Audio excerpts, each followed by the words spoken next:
Hello. We've got no one here yet. We are here. We are. Hold on, let me make sure I got this thing going right.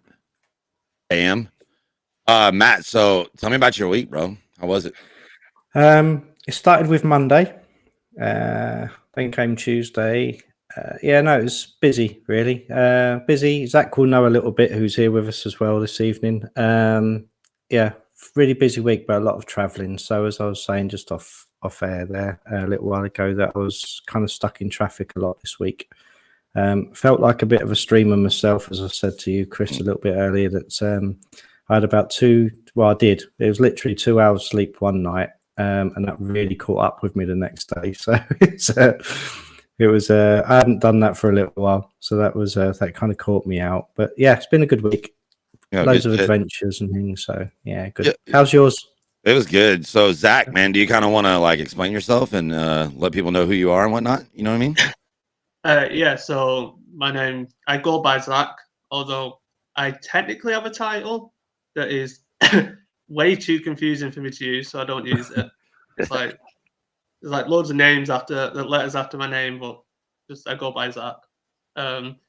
And I'm a PhD student in the UK at the University of Bolton. My supervisor is Dr. Nick Wadsworth, and there's like a team of us that work on snooker-related research. And my specialism really is vision and motor movement. So how our vision affects our motor movement. But also I work kind of as mental health support as well for the university for students going through whatever challenges they have. And I'm also a volunteer for the Samaritans, which is, as we were just saying, kind of the equivalent of the suicide hotline in the USA, but has some unique policies compared to kind of other mental health related kind of sectors and kind of support systems.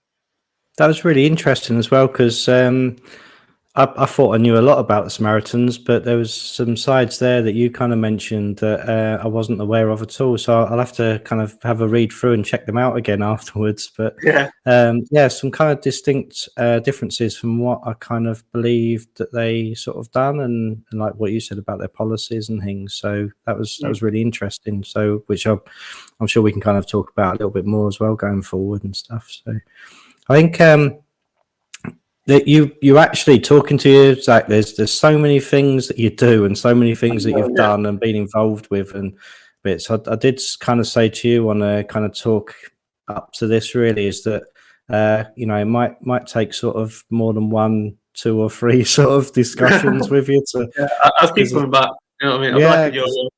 Like a boomerang. I get series out of it, yeah.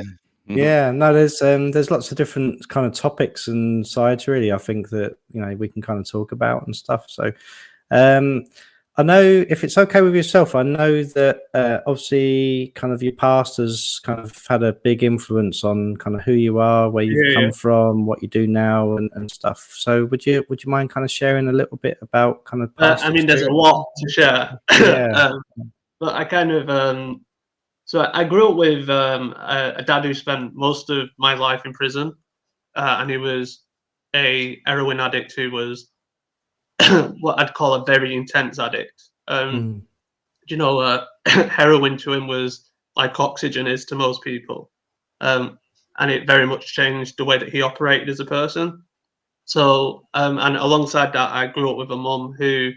Now we have like a really close relationship, and I'm putting that in there because I know she's going to watch it. And if I say anything, she's like, "What are you talking about?" But no, you'll have to say hello, Mum.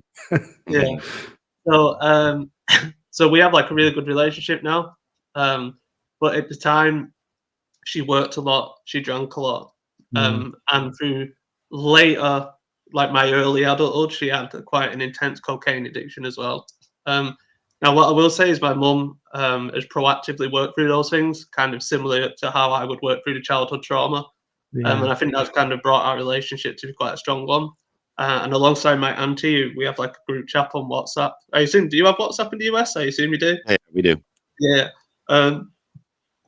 Bless me. And we have like a group chat where we kind of always support each other, really. And it's kind of like that triangle in our family that are really close. But essentially what happened is I grew up in a family that was very drug addicting. There was a lot of theft, and I'd have what we would call kind of childhood trauma from you were kind of fallen through neglect, through emotional instability and abuse, specifically from my father. My mum was never emotionally abusive at all. In fact, my mum was never abusive ever. But my father was very, like, he would take me to like drug houses, and he'd leave me in the car for like 2.5 hours while he tooted up in the graveyard, sort of thing. What sort of age was you then at that point? Anywhere from like 4 to 11. I remember his primary school time. Yeah. And he was in jail for a lot of it as well. So when he wasn't in prison, this would happen. I think he came out of prison when I was in year 5, and I was definitely older when I remember these kind of instances. So I think probably I'd say like 9, 10, 11, that sort of age. And then alongside that, I have an anxiety disorder. Although I was never diagnosed with ADHD, I had what you would call the typical ADHD symptoms. And as I got into later adulthood and kind of early teens, all these kind of negative influences caused extreme anxiety, like debilitating anxiety, really. And alongside suffering from a physical illness, Crohn's disease, which I luckily have mildly, but one of the side effects of Crohn's disease, as people know, is when you talk too much, you burp a lot, as you can see. Right. And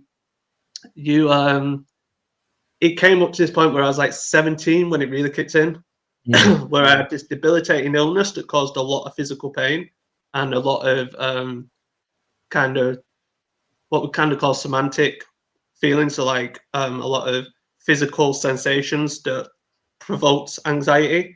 So it was like the physical sensations that would provoke the anxiety induced episodes, or whatever you'd like to call it, however you'd like to present it. Yeah.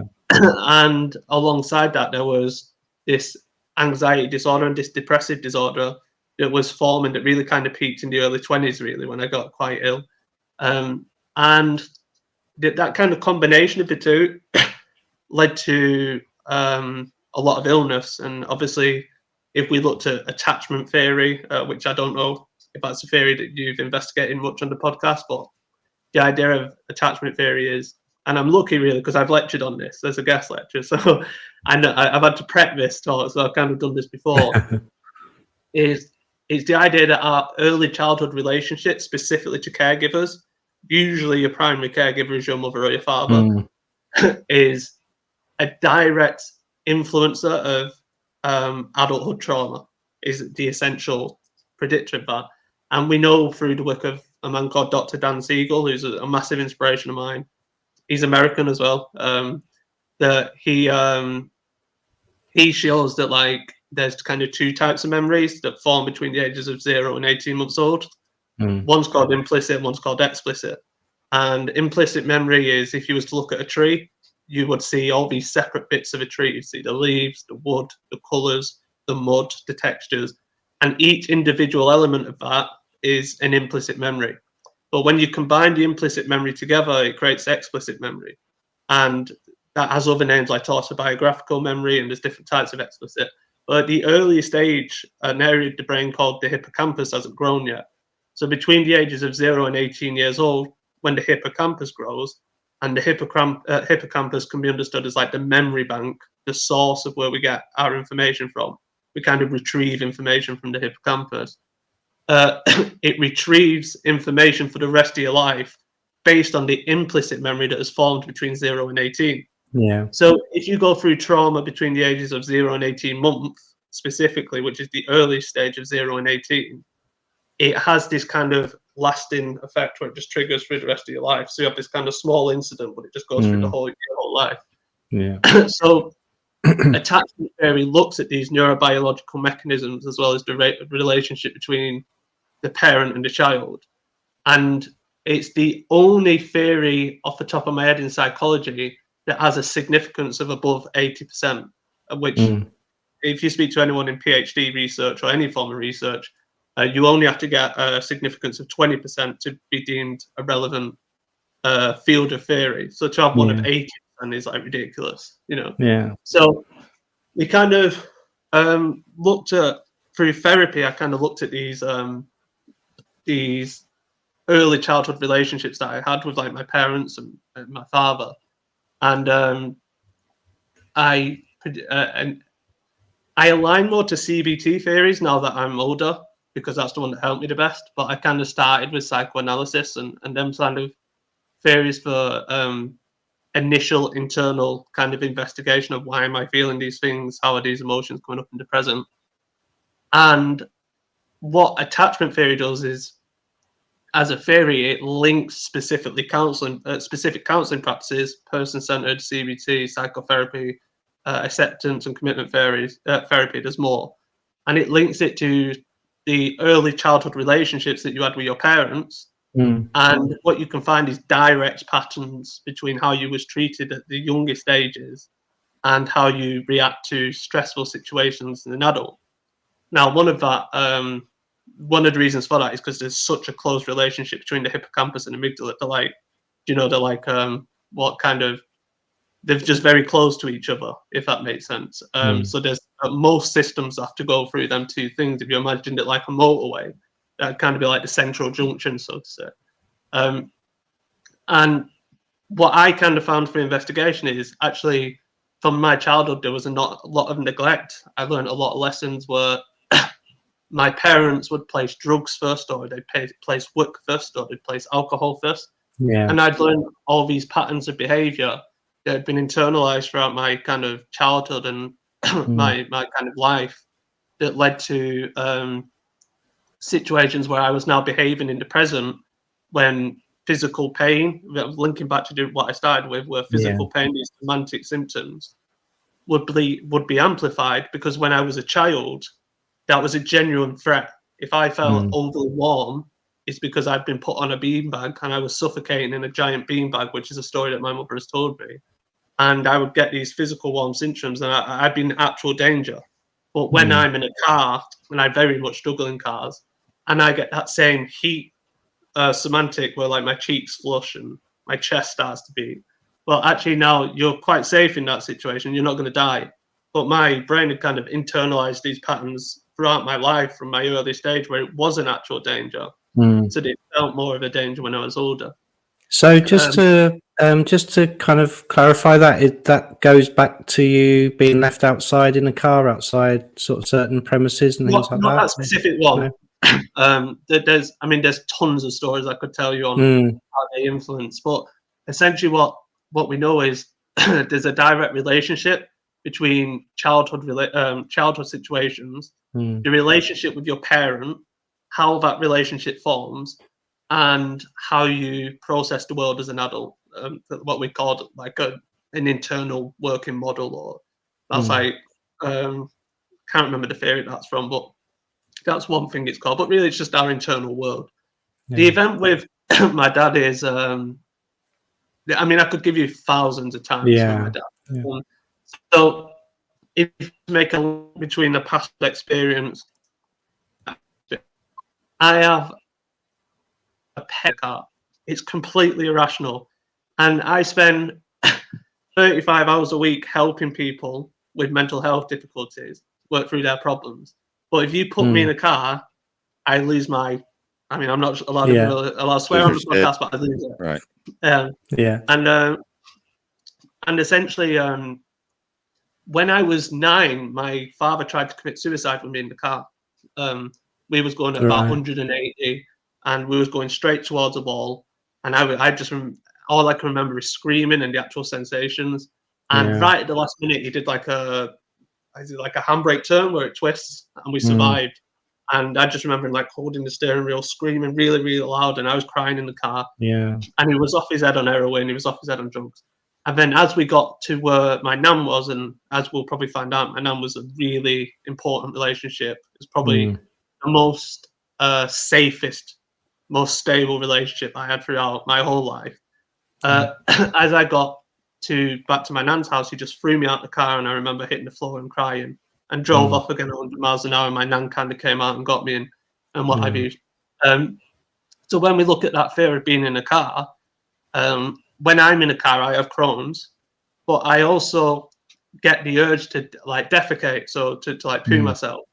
Now, when I was at that age in the car at 9 years old, I did poo myself. Like my dad had just tried to kill me. It's a completely normal reaction. Right, yeah. absolutely. But now when I'm in a car as an adult and my fight or flight response kicks in, I get the same urge. It's like I'm gonna poo myself. And now because if I get in a car, that same situations occur. The anxiety response is built up before I even get into the car. Now I have this completely irrational fear of not being able to get into a car. And that's kind of like one way of linking my childhood experiences to the present. Well, let me ask you this, right? So you're consciously aware of it, right? So at what point and what steps are possible and available to fix it? Because if you're consciously aware of it, I feel like that's a step in the right direction already, right? Yeah. But how can you reprogram your brain from being that way for so long and then get it to where like you can be at a point to where you can be like, I can go in a car without shitting. You know what I mean? It's a very difficult situation. My friend Steve Hall, who's at the University of Bolton, and he's already got 2 doctorate degrees. Oh, he's like 75. He's one of the most amazing people you'll ever meet. And he's got a doctorate in nuclear power. And he's been like at Chernobyl and at the one in Japan and stuff. And he's fascinating. But he's retired and decided that he now wants to investigate PTSD in terms of synapses in the brain. And there's a process called synapsogenesis in the brain. And the idea of synapsogenesis is for information to travel down the brain, you have these kind of 2 interconnecting synapses and electricity in the middle. And the electricity kind of jumps from one synapse to another. And that'll happen 1,000 times. And that's kind of how we speed up the brain process. And Steve's theory is along the lines of, and I don't want to quote it wrong, but there's some sort of subconscious jump of electricity that kind of goes from one pathway to another. And it causes this subconscious response of danger, and our body's fight or flight just takes over and the PTSD kicks in. Dr. Daniel Siegel has kind of a different idea. Not a different idea, sorry, it's the same idea, but he approaches it from a different angle, is what I should say. And he talks about something called integrational neurobiology, which, by the way, is something I'm massively aligned to. And the idea is that relationships are vitally important, the mind is vitally important, and the body is vitally important. And if you could kind of take the body as the brain, so the body is like these physiological systems. So you have this kind of triangle where you have like the brain, the mind, and relationships. And in humans, which is completely unique to humans and something that a lot of people are fascinated by, when humans are born, like if a horse is born, it can walk straight away. And it's genetically programmed to be able to walk because movement is essential for their survival. But humans attach. They don't learn to walk. Their survival mechanism is to attach. They attach to the safe, bigger thing that's going to look after them, because that's how they've developed and survived. So the idea is relationships are more important than psychologists have ever given credit for, because our instinct is to attach to other things. So Chris said before, well, how do you work on that sort of thing? And the idea is to kind of look at that triangle and work on each area, and usually do that through a form of therapy. And, you know, there's various ways that you can work on it. One thing that I did for my car instance was exposure therapy. So that you kind of get in a car and you do a 2-minute journey, and then you get out, and I vomit usually at the side of the road. Or oftentimes I'd have to wear like an adult nappy because I'd pass stool, and there's nothing I could do about it. But then I'd still get back in the car and I'd do 3 minutes. And then I'd get out. And now I can do like a 10-minute journey. I can't go on motorways. I think the longest journey I've done in probably 9 years is a 20-minute journey from Bolton Hospital to Salford Hospital. Because I was getting sectioned at the time, which is probably a story for a different podcast. So it was like a forced car journey. And yeah, so that's like one thing you could do, like expose yourself. Another way of conducting exposure therapy is you increase the anxiety response to have an equal response to what the trauma would be. So for me, that would be like a tarantula because I'm petrified of spiders. But you could kind of put a tarantula on your hand and get that same response, Yeah. and then practice calming yourself down, and then putting yourself in that same response and practice calming yourself down, and then the mechanism to calm yourself down to kind of improve, and you get these patterns of behavior and these neural networks that connect to create kind of new pathways that you could help support. But the cold hard truth is it's different for everybody, and we don't have any one formula that suits everybody. So okay, there's tons of ideas and tons of ideas work, but it's really about finding the one that works for you. And I mean, the truth is, I've not really found the one that works for me. In fact, I have found the one that works for me. The one that works for me is getting a train or getting a coach and I can defecate, and it's not an issue. If that makes sense. I find I always explain it as like trying to find the right key for the lock, really, and but I always my kind of view is that it is out there as well. It might be very hard to find, but it is out there, and it's about kind of keep trying and keep looking, really, and you know, and I think that's why I love Star Trek, because it's the exploration of the unknown, and I always feel like, as a human being, I'm like Captain Kirk exploring the unknown. There's going to be like dangerous situations that I've got to put myself in, and I'm not going to know how to handle those situations, and there's going to be times where I fail. But for me, bless me, I apologize for that. The purpose of life is to allow yourself to experience that, because the negative experiences are as enriching as the positive ones. They're terrifying, and if we think about it, it's horrendous.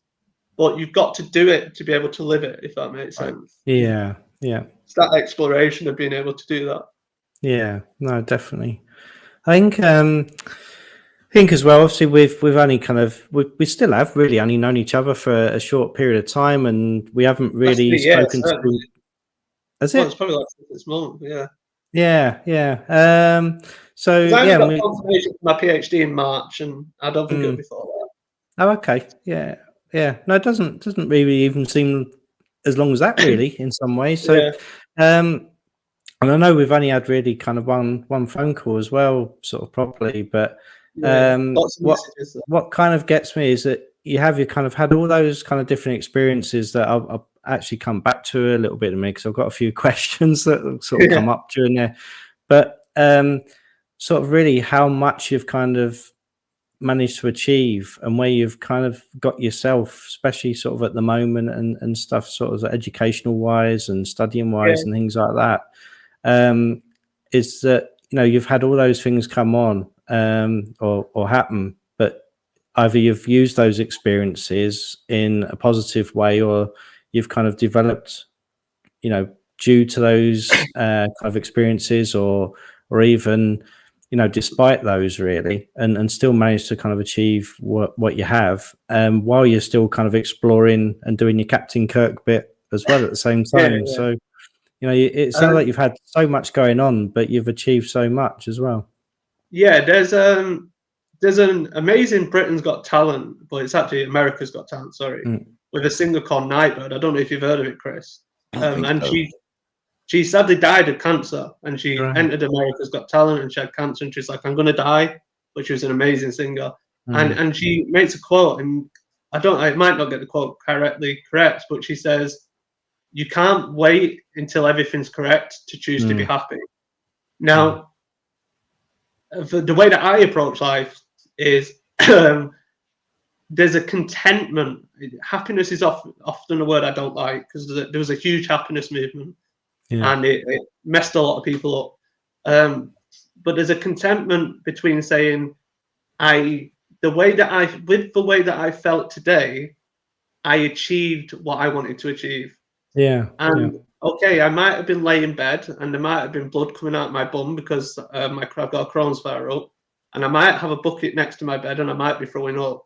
But I sat and I appreciated the rain, and I listened to the rain. And I cuddled my dog, and I felt the warmness of the blanket and the softness of the pillow. And I was mindful that life still has beautiful things, even though it's been a horrendous day.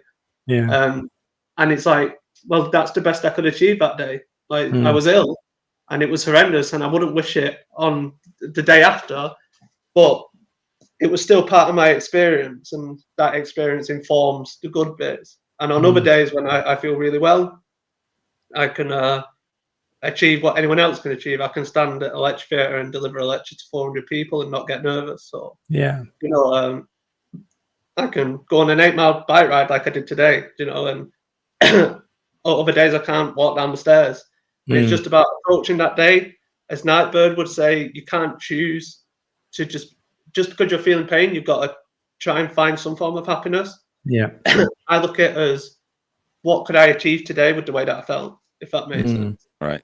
Yeah, no, I think as well. That probably, I think Chris would probably like that a lot. I think because he's kind of, you know, Chris has got loads of energy, which kind of drew me to him originally and stuff. And I've always thought he's got a brilliant attitude on kind of how he looks at life and stuff like that. But I think it's never that easy. You know what I'm saying? No, like it took a lot of fucking being at rock bottom. And I wholeheartedly believe with what you say that you make.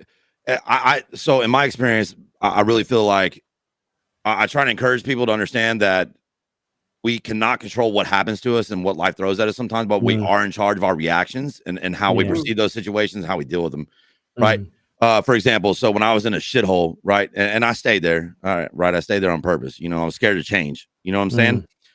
But times were just so unhappy. You know what I'm saying? But given the way things have gone now, and after reaching out and getting some help and shit like that, you know, and learning how to cope and build up a tool bag, bro, like I'm prepared. You know what I'm saying? But I think that a lot of times we can impact what our day is and what our mentality is. You know what I'm saying? Like you were saying, you were stuck in bed, thrown up and all that shit, you know, but you still appreciated those little finer things. And it makes those hard situations just a little more manageable, I think, and tolerable. You know what I'm saying? And then in return, if you can build those up, you know, overall, your mentality tends to grow and be a little more prepared for when times do get tough. You know what I'm saying? Yeah, absolutely. I completely agree. And I think my auntie talked a lot to me about a RAP plan. Have you ever heard of a RAP plan? No, can you No, I explain it? haven't actually. No. So it stands for a recovery action plan. And the idea is you plan your rock bottom in advance. And you say, when I hit rock bottom, what is my recovery action plan? How do I put recovery into action? So for me, I watch a movie I've watched 100 times, Lord of the Rings, Harry Potter, X-Men tend to be free. I make sure I'm in bed. I make sure I don't feel lonely. So there's people, either my nan downstairs, somebody on the phone, my dog. There's something there that makes me connected to the world. I make sure there's water, and I make sure I have painkillers, medication, and take my medication. So I have medication, comfort, and social interaction, be it through a dog, be it through my phone, whatever. Yeah. And there has to be a toilet nearby. I have to know where the hospital is in case it gets bad enough that I've had to bin, which has happened more than once. And I have to kind of take it minute by minute, not like as one big thing. Right. So like when Chris was saying about hitting rock bottom, it's kind of just like planning rock bottom is what we call a RAP plan, and saying, well, when I'm at my worst, when life is the shittest of the shittest, what minor things can I do to bring me joy? Yeah. And watching Harry Potter is usually the one. Like when Harry turns up and gives Harry the cake, I must have watched that scene 100 times, thousands of times throughout my childhood and adulthood. And like Lord of the Rings, the speech that Sam gives to Frodo near the end, where it's about like we all go through troubles. Of the second film, they're in Minas Tirith and the Nazgul's coming above the top. I can't remember. It's about 3 hours and 12 minutes in. I'm not saying it's exactly that, but it might be 3 hours. It probably is, knowing you. Yeah. And that little speech inspires me. The Last Airbender, Iroh's relationship with Zuko.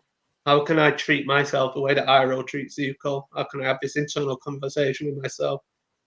So I kind of externalize all these fictional narratives and say to myself, kind of through watching TV, you feel really, really shit, but you can still support yourself just because you feel shit, you know? Yeah. And then there's the whole teaching of impermanence as well, which of course I spent a lot of time in the Buddhist monastery, and lived there for a short amount of time, and kind of went back and forth at the one in Bolton and at Kashapa, which is I'm not a religious person. If anything, I consider myself a Buddhist atheist because I believe in the Buddhist ideology, but I don't believe in the afterlife. Yeah. But the idea of impermanence is we're all going to be dead one day. So if we're all going to die each day, there has to be some richness to each day, or else we're just wasting a day towards death. That's right. Yeah. And just because my physical illness or my mental illness won't allow me to maximize my own potential in terms of what society wants from me and what people are used to me being, doesn't mean that I can't appreciate what that day is and the lessons from that day. If I was on my deathbed and I was reflecting on that specific day, what moment, what small thing could I capture today that was rich? You know what I mean?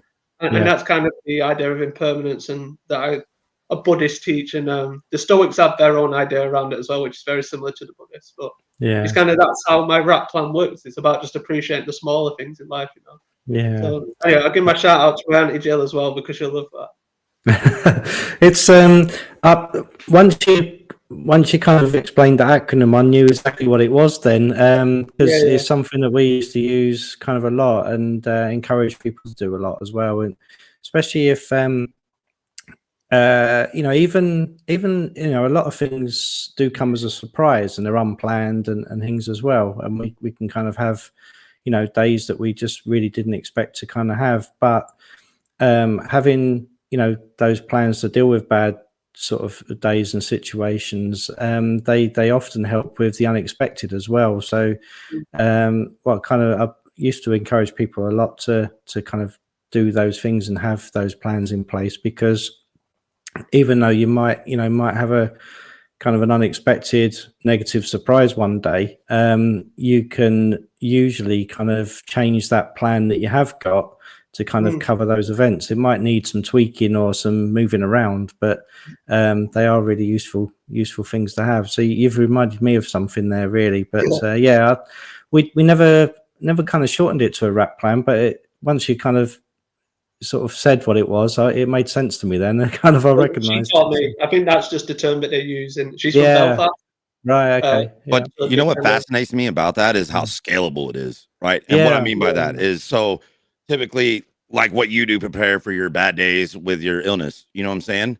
Right? Like I do similar things whenever I'm just feeling like I'm going down a bad path today. You know what I'm saying? Like I'm getting in my head, right? And it's nowhere near what it used to be back in the days and shit like that, which I'm grateful and humble for. But bro, like I found myself sometimes just sitting in bed and I'm like, I don't want to fucking do anything, man. You know what I'm saying? Like, and then I start getting up in my head, and then so I tend to force myself to accomplish small little goals. Right. And it's just what you've really said has just kind of fascinated me on how that mindset and learning how to appreciate the smaller things in life can be so scalable. You know what I mean? Yeah.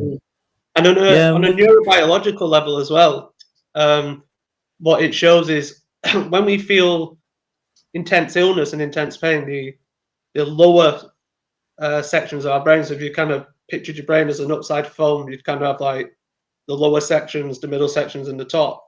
And the lower sections have more power than the middle and the top. And by having a plan in place and knowing that you can repeat behaviors to feel safe, the lower systems get less activation over time, because you have this kind of so just to explain, the lower systems control like anxiety, depression, fight, flight, freeze, flock, and fuck is the fifth one. The new 5 Fs, and it's kind of this idea that you can't control your reaction, as Chris said before, but you know that there's certain behaviors that are repeatable that will cause other reactions. Yeah. And when I work with snooker players, we focus on this. It's the case of, well, if we place our mental attention on this behavior, then we're going to go down this path and it's going to lead to this outcome. But we practiced all week on this technical behavior. You've flooded this pathway. Now it's match day. Why do you want to change it? And it's like, Matt, the amount of snooker players that get to match day and it's like, right, I'm going to change it. It's like, well, no, actually, let's have this plan of a repeatable behavior that we can fall back on and we know that works. Yeah. If we, like as Chris says, if you scale that out of snooker and put it into a mental health setting, that was kind of the repeatable behavior that I kind of have encouraged myself to partake into, because I know that it makes me feel better and Yeah. it leads to a better place. Are them behaviors that I explained before, you know, And that's how we kind of started talking, really, as you kind of know, and I work in a very similar way. And a good thing about it is that you can always add things to that as well, can't you? You know, if something's got a value, you can kind of go, okay, I'm going to add that to my plan because it now adds this. So it's not even something that just has to stay rigid and as it is. You can add to it all the time.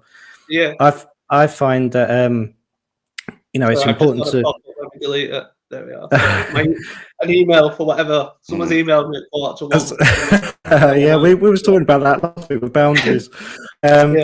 Yeah, no, it's and it is, because some people sort of think about, you know, I shouldn't change it, but it's adding the right things that have got a value to them, and that can kind of help you further then, and then some things as well, they lose their value, so you can kind of go, okay, well that's no longer helps me, I can take that out now.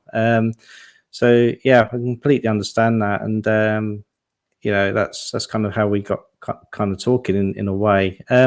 One thing I was going to ask is, during that time when you was the age that you was, how did how did your education kind of go, and how did you manage? You know, that must have been quite disturbed, I would have thought, at the time. High school it was. But in primary school, I don't think it was. Right. Okay. It was kind of around the time of puberty, testosterone went and my behaviour went. You know what I mean? There's just a direct correlation there. Well, I talked a little bit before about my nan. My Nana Freddie, who's no longer with us, but is 100% the most inspirational woman and individual that went through my life. You know what I mean? And I remember sometimes, like, bless me, sorry. I can only remember one person holding me while I was crying, and that's my nan. Yeah. I can only remember one person standing at the side of the tennis court when I was a teenager playing tennis, kind of pushing me on. That was my nan. I can only remember one person singing songs and learning how to spell the words of the songs when I was traveling to the prison to visit my dad. Right. And that was my nan. And although my nan had her faults, like we all do, she taught me to always search for answers in the face of kind of pain and discouragement, and if you're feeling a certain way, there's a solution out there, you just got to search for it. Yeah. So I was always intellectually stimulated, even now. Only at the time, of course, I was a child, so my frontal cortex wouldn't have been developed, so I wouldn't have had the logical brain to have the brain capacity I have now. But as a child, I would still, for example, I must have read Murder on the Orient Express 100 times. Right. Because it was like, I feel bad, so I'll read. Or there's a guy called Tintin, who was like books that I used to read as a kid, or Scooby-Doo was my favorite. So I'd kind of intellectualize my suffering. My grades were never amazing. My grades as an adult are superior, far superior to anything as a child. But what I did do is I learned that the way you feel when learning is more important than what you learn. Yeah. I know that sounds ridiculous at face value, but if I'm reading a book that makes me feel inspired, then I'm more likely to remember the feeling of being inspired by the information than the actual information. And in terms of a coping mechanism, if I feel sick in a car, I can, like, and this is like as a child, I used to do this sat next to my nan at like 7, 8 years old. I would literally, like, we had like in like the side of the car, we'd have like books, and I'd pull out a book and read, so it'd give me something to do. And it was like distracting myself away from the feeling of feeling sick, but it was in an intellectual way. It was learning to read, learning to sing, learning to do poems, learning to write, and stuff like that. And as an adult now, when I face suffering, I intellectualize things. Like, well, why? For example, if somebody upset me, a friend, I'll be like, well, actually, put yourself in your friend's shoes. What are they feeling? Why are they feeling that way? Yeah. What theories of psychology linked to their behavior? What theories of psychology linked to my behavior? And I'll intellectualize kind of the whole paradigm. And so to kind of complete and answer your question, she taught me these ways of coping that weren't always healthy. Like, a lot of times I'd use them as a distraction, but they stuck throughout my life. And if I ever got to a point where I was in absolute dismay, where I couldn't stop crying or I couldn't stop being sick, and she would sit with me in bed and she'd put a hot water bottle between us and she'd hug us and she'd make me feel held and safe. Yeah. And I feel like whenever, even growing up as an adult, whenever I faced anything and I was like, I don't like what I'm facing, I go to my nan. Yeah. And it's no surprise that there was a direct correlation between a suicide attempt when I was older and my nan dying a year before it. Yeah. You know, so it's like that coping mechanism almost got taken away from me, and I didn't know how to deal with the troubles that are in the world by myself. Well, it's scary, right? I mean, like, that has been your safety net. You know what I'm saying? I'd be scared of shit too, right? And I think it happens to all. I bet all three of us have got that role model, that what we'd call that caregiver, who we associate with throughout our childhood. And even now, if something bad happens to us, we'd think about it, because, as I explained before, relationships are vital to the human experience. We attach to survive, if that makes sense. See, a big, I've mentioned it a few times sort of on here, a big one for myself were my grandparents as well, really, especially sort of, it was both my nan and my granddad on the same side of the family. And there was a few things really that I've kind of realized more recently, perhaps even more so, of where when I lost my granddad, that was a big shock, but I was actually told at the time kind of to be strong for my nan. So I kind of hid a lot of my feelings. I didn't react in the way that I wanted to, really, and kind of suppressed them at the time. That kind of popped up a couple of years later when a client that I was working with sort of at work, that I was trying to get housed and things, who was homeless, he kind of passed away on the streets. That and I felt so passionate about the injustice of how he died and the reasons why and the politics behind it and stuff. But then the feelings about that I'd had and suppressed about my granddad sort of come up then, as well as a few other things as well.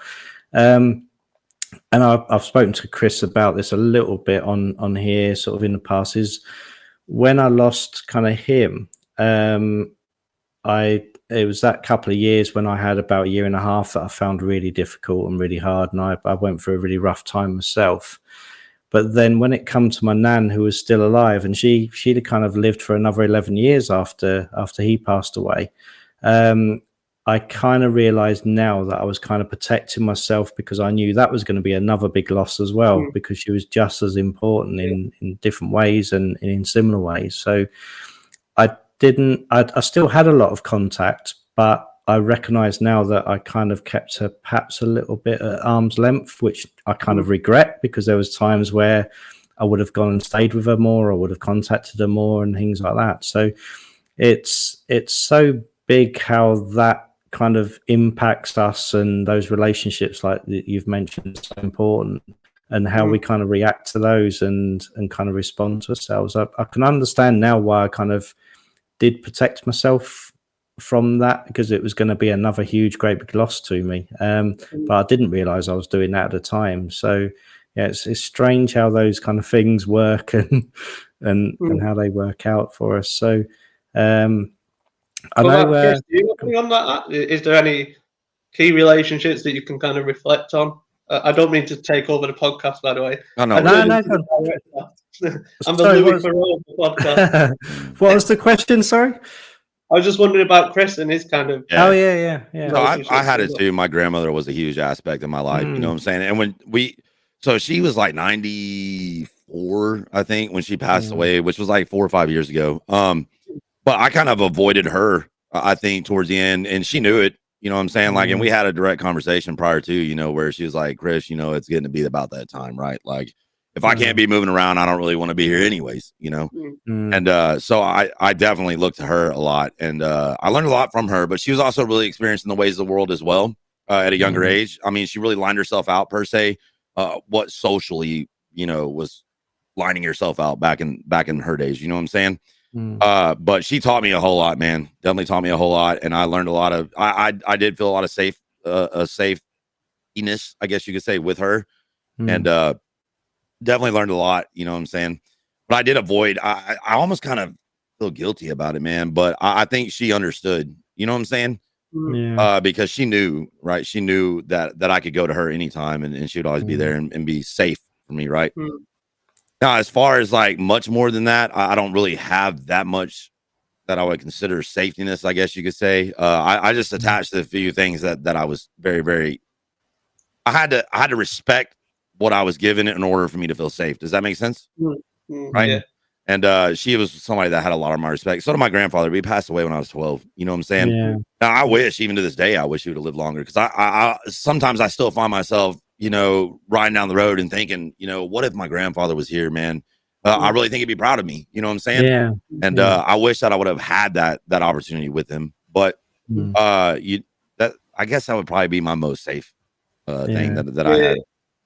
Chris Armstrong's said a few things during our conversation that have really stuck out, like how music kind of helps him and that's his go-to and stuff. But he's kind of reflected just a minute ago. He kind of said this is hitting right home sort of now for him and stuff. And it is for me as well, to be honest, because as I'm sat here, I'm kind of remembering the last kind of opportunity that I got to speak to my nan, which was the evening just before, you know, she kind of passed away in the next morning. And it's, again, really, there's so many similarities that I'm kind of unaware of often between myself and Chris, where Chris is talking there, and you know, his grandmother sounds very similar to my own in lots of ways. You know, so it is they're kind of surprising kind of emotions and topics that these evenings bring up quite often. So. Sorry to interrupt, Matt. Sorry, that was disrespectful. Apologies. Well, no, not at all. In my head, so I've got like a ring here. Can you see it? Oh, sorry. Yeah. There we go. There. You see that? Stop swearing. Yeah, sorry. And you see, like on the ring, there's like a star, and below it, there's the symbol for earth, water, fire, and wind.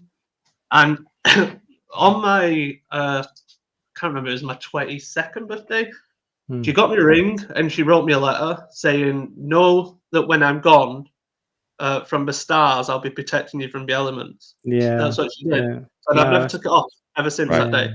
And there was a on the day that she died, I was the last person she spoke to ever. And she rang me up in the morning, and she'd stopped taking her medication, so she knew she was dying.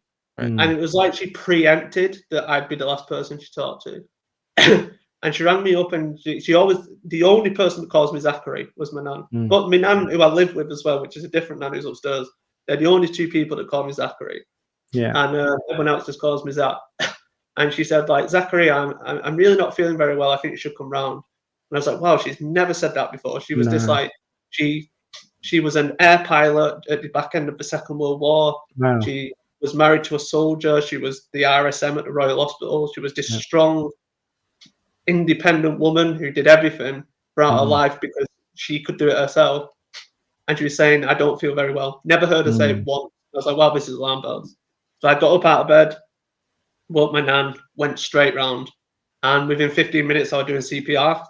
And within 2 minutes of ringing the hospital, the ambulance had come. They were doing CPR, and they said, "Look, there's no way, like, no one can survive this. I apologize, she passed away." And at the time I was traumatized, because and to this point now, doing the CPR on my nan's chest, I can remember the smell more than anything. The sense that I've got is the smell. It was just this. She'd only been dead for 15 minutes, but it just comes straight to my mind, the smell. But it's funny because now, she died March in, I was 23, so about 4 years ago, 3.5 years ago, sorry. And now, like, I feel like that's such a rich thing to have. That Yeah. the last thing that she'd have felt leaving this world would have been my hand on her chest. Right. And that the last thing that she said to me was, "I love you," at the end of a call. And people don't get that. Yeah. People don't get that. It's like a fairy tale ending. And there's like a letter upstairs that she wrote to remind me, and I've got the ring to remember her by. So yeah, it's special, really. Like at the time, it's traumatic, but now it's like, Right. well, I'm glad that happened. You know what I mean? Yeah. I think that's why it's important to accept and go through the stages of grief. You know what I'm saying? So you can find yourself to that point that you're at now, where you can actually appreciate, instead of just being traumatized and devastated, like let the grieving process go through and allow it to happen. That way you can come back looking at the positive side of things. I mean, not that there's ever a positive from somebody dying, but all the memories that go with that is kind of what I'm referring to. If that makes sense. Yeah. Right. And I think with sorry, go on, Matt. You go. I've spoken. No, I was just going to say it's interesting because my nan brought me jewelry, but when I was younger and a few little different bits really, and through different ways, I kind of lost all of those. Either at work, out doing sports when I shouldn't have been wearing, what had been brought for me and stuff. So I very rarely wear any jewelry now, or kind of ask anyone to get me any or anything like that, because I've lost those important parts, bits in the past that, and I kind of attach myself to other things like pictures, memories, moments, and things. And the jewelry, I was disappointed at the time. I'm really annoyed with myself and angry with myself for kind of losing those. When my nan kind of passed away, I really wished that I still had them. But then instead, I kind of thought, right, I haven't got them. I've got to get kind of over that, and I'll stick to kind of the memories, the good times we had.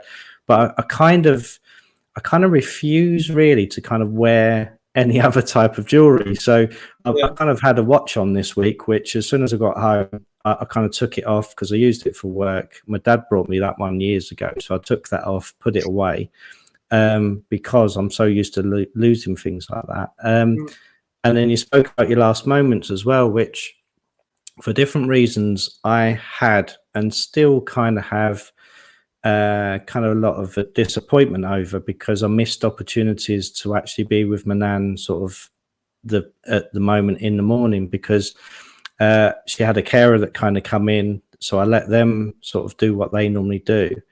Instead of going in and sort of saying good morning to me nan, I thought, right, well, I'll let them carry on doing what they normally do, and I'll go and see her afterwards. Well, during that time, I could kind of hear her talking to start off with, and then them talking back to her. And then all of a sudden it went a bit quiet, and one of them come through and said, oh, I think your nan's passing away. So I then went in the room and she was kind of unconscious and stuff. And then foolishly, for some reason, I said to them, okay, well, I'm going to go and phone the ambulance, rather than them like telling them really, well, can you go and phone the ambulance, and me sitting there. So that's another moment where I sort of think, well, why didn't I ask them to go and do that? And I had some really special moments the evening before, where my son at the time, he was about 6 months old, I think, and we spent time with her then. And once he went to sleep, I went and sat with her again sort of late at night, and we had bits of discussions and talks and things. And they're very special to me. But then there's a lot of missed moments I felt the next morning, that shortly afterwards I felt so guilty that I wasn't sort of there actually, because while I was on the phone to the ambulance, one of the carers come through and said, I'm sorry, but I think she has gone now. And then it dawned on me of, why am I on the phone? Like, why am I on the phone to these people when I should have been sat there? But we don't know. We don't know how things are going to work out or what's going to happen, things. So, and I kind of get that side. But at the time as well, you can't help but kind of feel let down, or you've missed opportunities and guilty about those moments. Well, it's just like Chris Armstrong said too in the chat, right? He said, a couple of weeks before his grandfather passed away, he had a tumor in his back and had surgery. I have a lot of guilt. I didn't go see him because he didn't want to see a man he loves laid up in the hospital bed, And man, I'm telling you, bro, like I feel the exact same way with my grandmother, but I really think my grandmother understood it, and she just knew that I wasn't ready to take it all on at that time. You know what I'm saying? Because we both knew the outcome. right? She's 94 years old. Up until those last 4 or 5 months, right before she passed away, like she couldn't move around as much. She couldn't do things, right? She always had to have like this oxygen thing because of whatever, congestive or CHF, congestive heart failure, which is when all that fluid gets built up inside your lungs or whatever. So she'd have to go get that drained. But we had a conversation before, and I hold on to that. So, Chris, what I recommend, and I'm sure we get Zach to kind of give a good opinion and Matt on this, is that you can't live your life trying to change what can't be changed. You know what I'm saying? And so Chris Armstrong's grandfather passed away just recently, like last week, right? So it's still fresh in that grieving process, and I think what you're feeling is part of that grieving process. But just understand, right? Like, listen, if I were to fucking die tomorrow, dude, like I would hope and pray that it would not change my daughter's life into a negative aspect, right? Like I feel like I prepared her to the best of my ability thus far, and I'll keep striving to do that. But I want what's best for Casey, and I'm sure that your grandfather would want the same, man. You know what I'm saying? Yeah, and I think you got to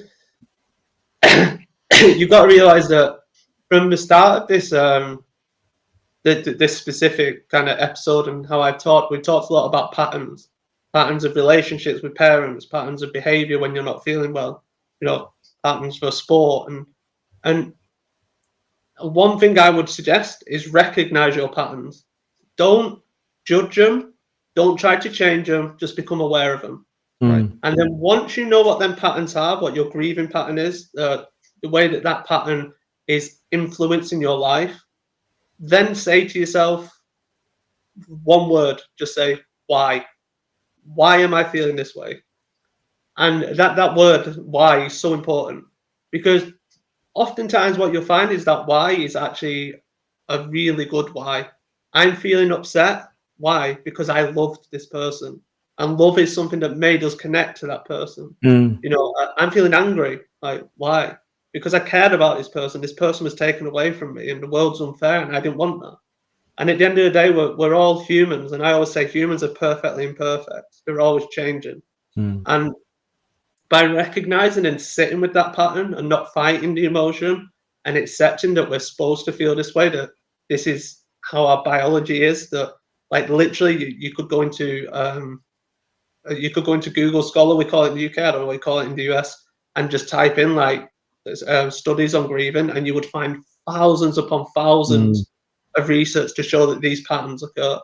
And we know that step one of behavior change is self-awareness, and it's accepting and not judging.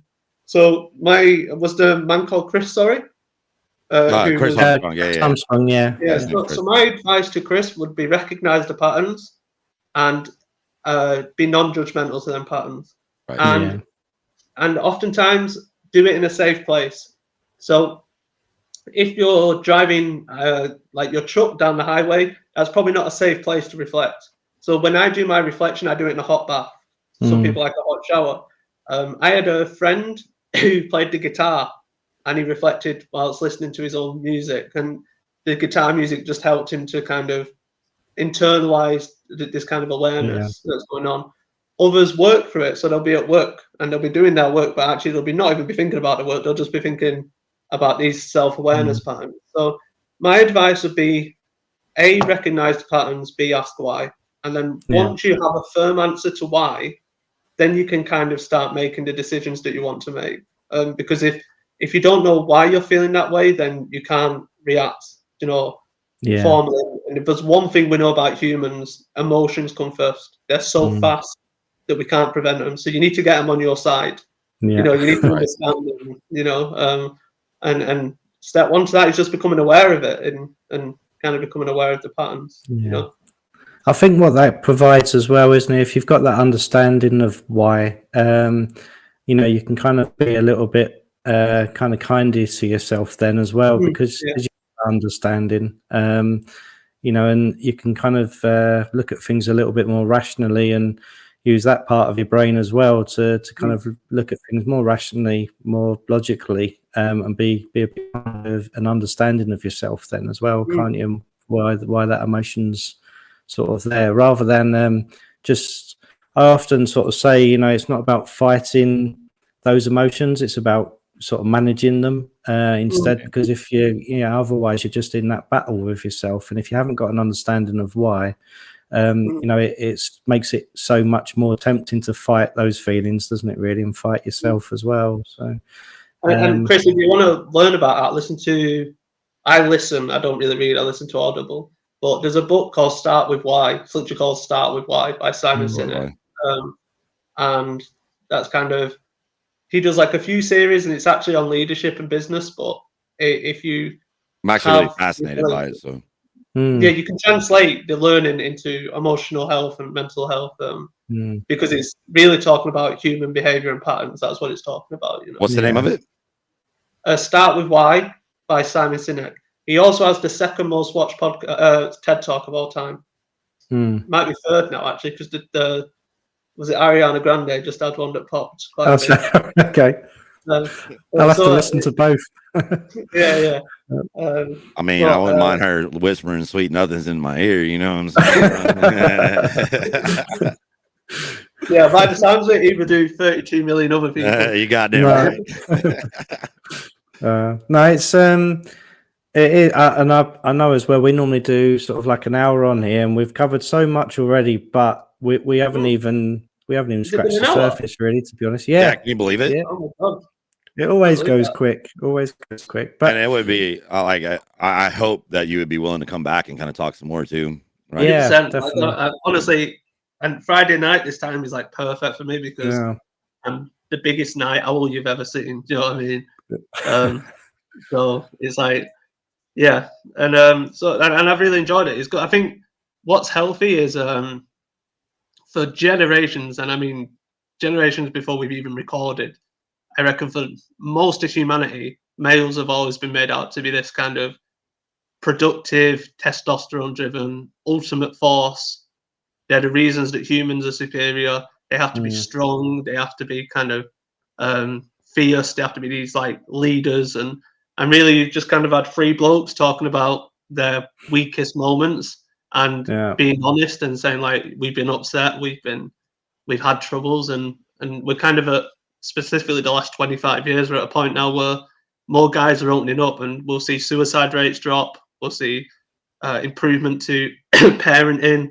We'll see improvements to sporting performance, because essentially it's that attachment, that pattern, and understanding these patterns, and how you can allow yourself to have proactive emotions and not just kind of destructive emotions throughout your life that leads to change, or at least that's my belief. Everyone's entitled to their own belief. But there's at least two of us as well that kind of experienced a lot of the. I haven't asked you, really, Zach, but I know that there's at least two of us here that have experienced the kind of man up, grow up, all that sort of talk when they were younger and things as well. And stuff. I'm quite lucky, really. I never had that. I never had the man up moment. I had because I never really had that like male role model. It was always females, and I don't want to be subjective here, but females tend to be more empathetic. So it's like there was always that arm around me. So and I was always allowed to be emotionally unstable. But I suppose in my teen years, when I was in like sports teams, the man up moment happened. But it certainly wasn't my. Bless me again. It wasn't my early life. It was more a later life. Was that from like coaches and teachers, or was that from coaches? Yeah. And it's ironic because my undergrad is in sports development and coaching, and I spent 3 years working at a youth club as like the like I led football sessions and developed football sessions. And I was always that coach that didn't allow myself to be the man up. I was always the coach of, okay, let's speak in a nice, soft tone.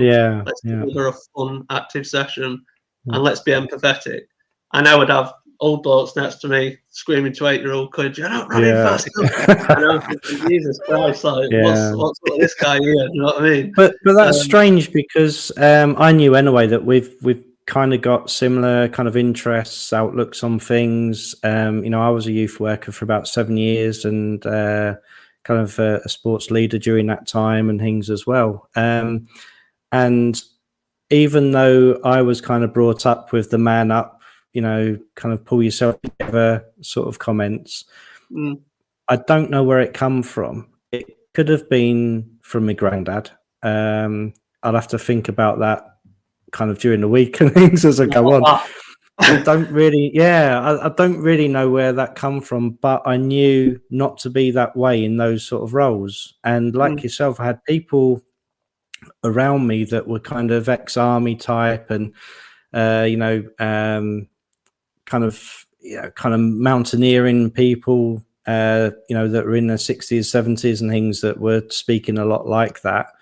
But I just knew that being different and talking to people in a different way, I will say it, I wasn't going to, but got better results. I was going to say perhaps different results, but I think they were better results. And better results. And there's thousands of studies to support your research, your hypothesis.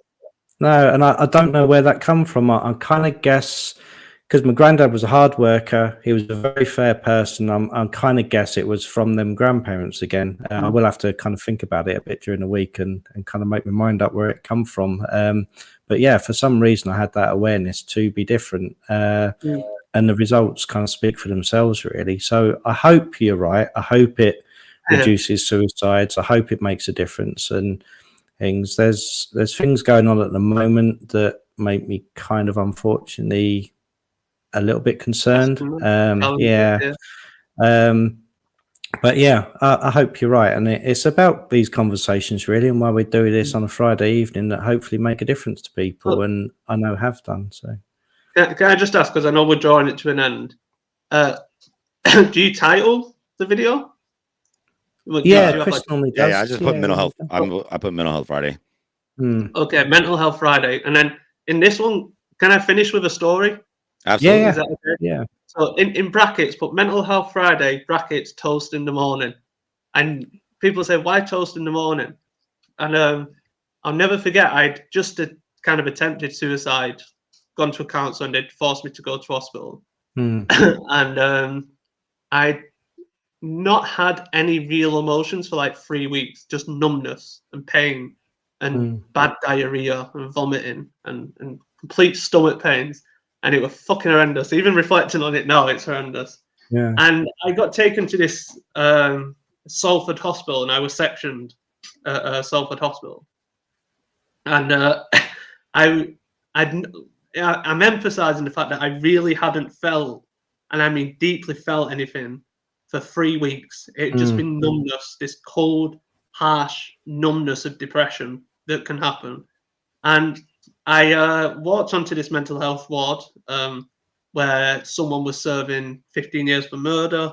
There was schizophrenics. There was rapists. It was a place I never imagined myself to be, on a mental health ward section as a 24-year-old bloke. And this lad walked up to me, and I later found out he had schizophrenia, and like one of his eyes were like hanging down. And he wasn't very coherent in his language, but he came up to me and he says, like, yo, why are you in here? Like in a very kind of London-y, kind of lowbrow, kind of gangster way. And I said, like, well, I kind of tried to commit suicide. And like he, with his hands, he went, yo, why'd you try to commit suicide? We get toast in the morning. And for the first time in 3 weeks, I laughed my head off. And I felt something. I actually felt something. And whenever I think about the turning point in my life, that's the life. That's the moment. So now when shit's bad, I just think there's toast in the morning. So there's my story.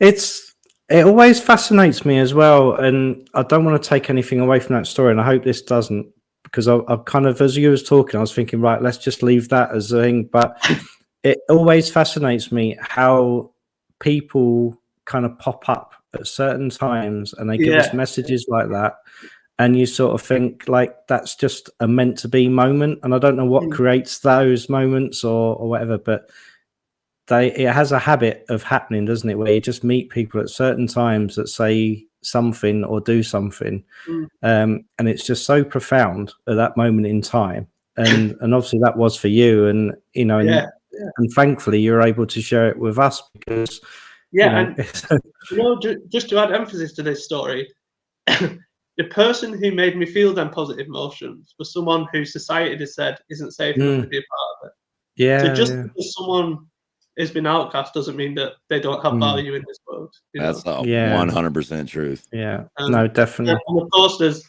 always toast in the morning, and That's I right. gluten-free toast now, and it tastes terrible, but there's still toast. You know? Yeah. No, it's brilliant. Yeah, and I hope I'm sure it has, because, and I know we've only scratched the surface really as well. And that's when I was talking to yourself, I was sort of saying, well, perhaps like 2-3 kind of chats Yeah, I'm on down here, for but that too. yeah, no, For sure. be good. Definitely, and I'm sure it has. Chris obviously, as Chris Armstrong's been able to kind of share some comments and thoughts and feelings and things already during tonight, and I just kind of know that will kind of kind of hit home with a few people and stuff. Definitely. And yeah, we're definitely gonna have to have you on again as well, Zach. Probably. Honestly, I'm free. Most Fridays I'm free. Yeah, so. Perfect. I'll have a chat with Chris, but it probably will be the near future, I think. So because strike while the iron's hot, as they say. So I also appreciate the education aspect that you bring, because listen, I've learned through blood, sweat, and tears on how to get myself to where I am now. You know what I mean? But I'm always intrigued on why, and we'll get into this. I think as time progresses, because I think you'll have the answers that I'm looking for or whatever. But just how you were talking about how our childhood, right, defaults, we kind of default back to that on certain things. Why are we consciously aware of what's happening, but our brain, you see what I'm saying? So I have all sorts of questions that we're gonna have to dig into. If you don't mind, you know what I'm saying? And I know that you can provide that educational response, right? Instead of the Chris Netzel way of, hey man, just this is what it is, man, just do it. You know what I'm saying? Yeah. It's because sorry, go on, Matt. Go on. No, I was just going to say really that me and Zach have been talking for a while now, and I find that really, because Zach's got kind of more of the educational kind of side. I've got, as Zach's kind of said to me, really more of the kind of perhaps practical side and the working kind of experiences of that as well. So we've had some really good conversations, not as many as I would have liked, to be honest, because I think if we got on the phone too often, we'd probably be up all night and for about clients. Yeah, we'd just be chatting for weeks, I think, which I don't mind doing. We're gonna have to do that as well a little bit, I think. But yeah, so no. But no, I think this goes back to kind of what I said before about the intellectualizing pattern. If I was suffering, I'd learn, and now I'm 27 and I got this new role as a mental health mentor, and I was sat in this interview, online Zoom interview with 30 people, and I was the youngest person by 14 years, and everyone was reading out their resume, and I was really intimidated, and then I read out mine, and someone was like, "Wow, that's really impressive," and it was for the first time I was like, "Yeah, that's fucking impressive. You should be proud of yourself." You know what I mean? Yeah, damn right, man. Definitely. Yeah, no, definitely. I was. You've actually encouraged me, Zach, recently over the last few days to kind of pull out all my old folders and things and stuff and start reading through those, and it's been really good for me, because there's stuff there that I've forgotten, and you've encouraged me to kind of recap on and to look at, and a lot of that, to be honest, has been what I'm trained in myself, and the studying that I've done and things that I've kind of forgotten about that I did, and training that I've done and stuff. And I've kind of always kept the folders there, but I've never really gone back to them to look at them. But you've kind of encouraged me to do that, and the moment that you just had, I kind of had a couple of times over the last few days, because I've sat in a chair and thought, I can't believe that I've done this, but I haven't used it, or I haven't talked about it, or I haven't told other people that I've done this. So so you've certainly encouraged me to do it. I even, kind of my partner at home today, and I'll kind of share you a bit of that off air as well, but I was talking to her sort of today, and I said, look at what I've kind of done, and I haven't even used that. I've never used it or done anything with it, and I've kind of felt at the moment really is that kind of a bit ridiculous really that I spent time doing that and have done nothing with it really. So yeah, you've kind of helped me out to kind of look at things with a bit of a fresh mind and open eyes as well. So yeah. Well, I just want to say before we finish, genuinely thank you for having me on. I think it's been cool. We're looking Yeah, forward to no more. worries. No, it's really Looking good. forward to Yeah, more. definitely. No, definitely. We'll have to. We'll put a couple of things in a diary. And yeah, no, definitely. I think as Chris Armstrong said, you know, he's sort of said it's nice to know that other people have kind of felt, you know, similar ways, and that's what we try and provide here. Really, is a safe place to have a kind of a chat, talk over different topics. You know, let people know really that they're not on their own, and they, you know, we're all individuals who experience things in our own way, but it's good to know that other people have had similar experiences and been through, you know, sort of those moments as well. And you know, sort of the past that you explained as well, Zach, that you kind of had and what you've achieved, you know, despite that or because of that, and things, you know, just kind of amazes me really. And you should be proud of yourself as well. And I am. When I think Yeah. about it, I am. It doesn't seem that way, but I am. You know. Yeah, I think we all And I always stop. have my nan and my mum and my auntie to remind me. Do you know what I mean? Yeah, They're always saying it, which is nice to hear. Do you know what I mean? no, definitely, and I'll say hello to them as well because you said that they'd be able to watch. Yeah. So yeah, They'll wake me up in the morning, my mum. were they? Won't wake me up. It didn't sound like you slept much to me, really. So it's, It's like 24/7 if I could. yeah. Well, we're much obliged, man. And like I said, we would definitely be honored to have you back 100%. Yeah. I'll be back. Don't worry. Awesome. And Matt, I hope you have a good weekend. Zach, once again, thank you. And I hope you have a badass weekend too. Also, those people in the chat, you beautiful, badass people, right? We appreciate y'all being here. And if you guys watch the replay of this, if y'all make sure and comment, like the video, show a little love, man, we'd appreciate it. And we'll definitely see y'all next week for sure. You know what I'm saying? We'll try and convince Zach to get back here next week too. All right. Yeah, definitely. All right. Well, I appreciate y'all, man. We'll see you guys. All right. Yeah. Thanks a lot, both. And thanks to everyone in chat as well. Have a good weekend and a good week. All right. Speak to you soon.